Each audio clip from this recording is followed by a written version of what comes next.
After multiple delays and one last-minute scrub just before takeoff, we finally witnessed Starship launch for the 8th time. No matter how many times you've seen it before, a Starship launch always feels exciting to watch. This time, the liftoff was smooth, with the massive 400-foot-tall rocket soaring into the sky from SpaceX's Starbase facility in Texas. The booster separation went as planned, and the super heavy stage even made a successful landing. But just when it seemed like everything was going right, things took a sudden turn. Around 8 minutes into the flight, the upper stage vehicle lost control, started tumbling, and ultimately exploded in the upper atmosphere above the Caribbean. SpaceX immediately began analyzing the failure, and now we have a clearer picture of what went wrong. This wasn't just a random explosion. In this video, we'll break down exactly why Starship exploded again and what SpaceX is doing to fix it. But before we dive deeper, make sure to subscribe to our channel for future updates on Starship and SpaceX's other groundbreaking achievements. During the launch, Starship successfully lifted off from SpaceX's Starbase facility in Texas, marking its 8th test flight. The countdown proceeded smoothly despite some earlier delays, and at T0, the rocket ignited its 33 Raptor engines, producing an enormous thrust of nearly 17 million pounds. The vehicle ascended gradually, clearing the launch tower just a few seconds after ignition, while the engines maintained full power through the crucial first stage of ascent. Roughly 60 seconds into the flight, the rocket passed through max Q, the point of maximum aerodynamic pressure, where the forces acting on the vehicle are at their highest. This is one of the most challenging moments for any rocket launch, but Starship successfully pushed through without any visible structural issues. Around 2 minutes and 45 seconds after liftoff, the Super Heavy booster shut down its engines in preparation for stage separation.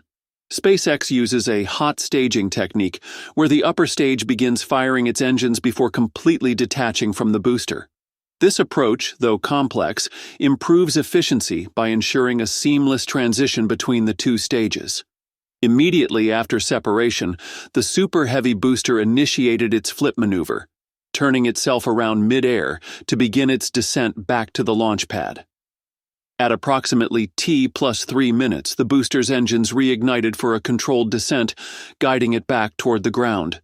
As it neared the pad, SpaceX's massive catching structure, known as Mechazilla, prepared to secure the returning booster. At around T+6 minutes into the flight, the booster made its final approach, descending with precision as the mechanical arms closed in. A few seconds later, the arms successfully grabbed onto the rocket, marking another major milestone in SpaceX's quest for full reusability. This method of booster recovery has been refined over several flights, and while previous attempts have had mixed results, this mission demonstrated SpaceX's growing confidence in the system. With the lower stage safely recovered, all attention shifted to the upper stage Starship, which had now fully taken over the mission. However, the upper stage did not perform as expected. About 8 minutes into the flight, it suffered engine malfunctions, causing it to lose stability and begin spinning uncontrollably. Shortly after, the spacecraft exploded in the upper atmosphere above the Caribbean Sea.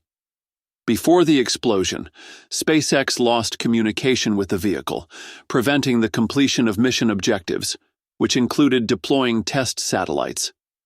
The failure closely resembled what happened during the 7th test flight in January, when the upper stage also encountered a series of problems that led to its destruction. The 7th test flight, conducted on January 16, 2025, also showed issues with the upper stage.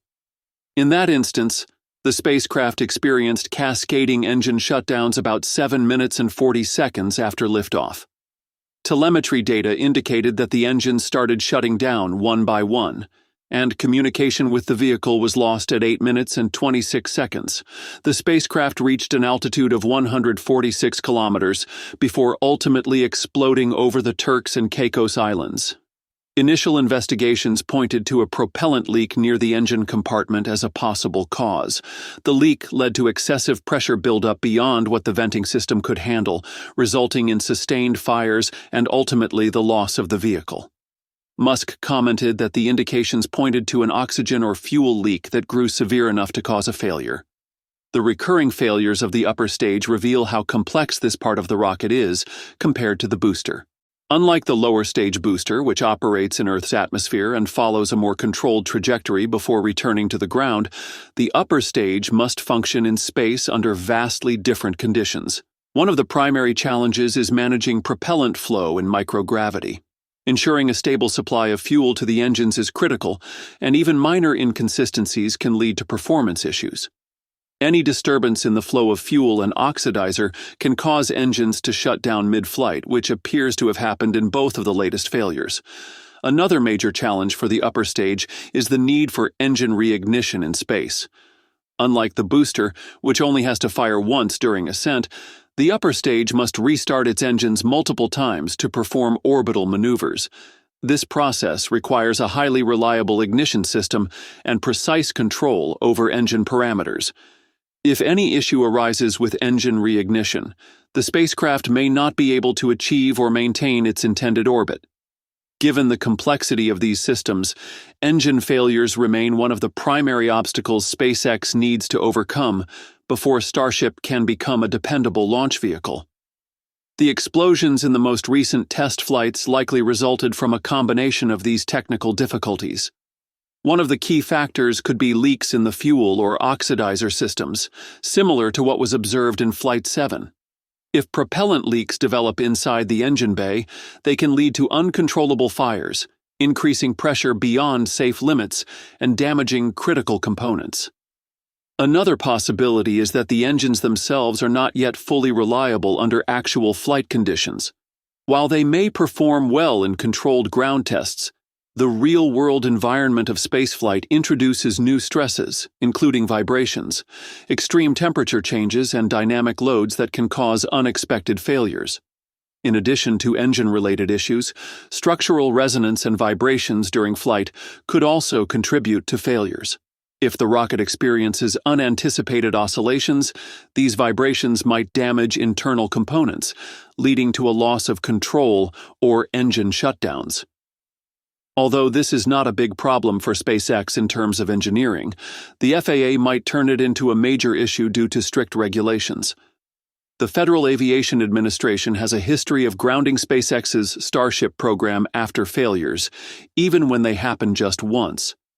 For example, after the first full-scale Starship test flight in April 2023, where the rocket exploded mid-air, the FAA forced SpaceX to complete a lengthy investigation before they could fly again. This delayed the next test flight for months. Now that 2 consecutive upper stage explosions have occurred in the 7th and 8th test flights, the FAA is likely to impose even stricter measures. Every time a launch failure happens, they conduct detailed investigations before granting another launch license. This means SpaceX cannot move forward with testing as fast as they would like. The regulatory process often slows down their progress significantly.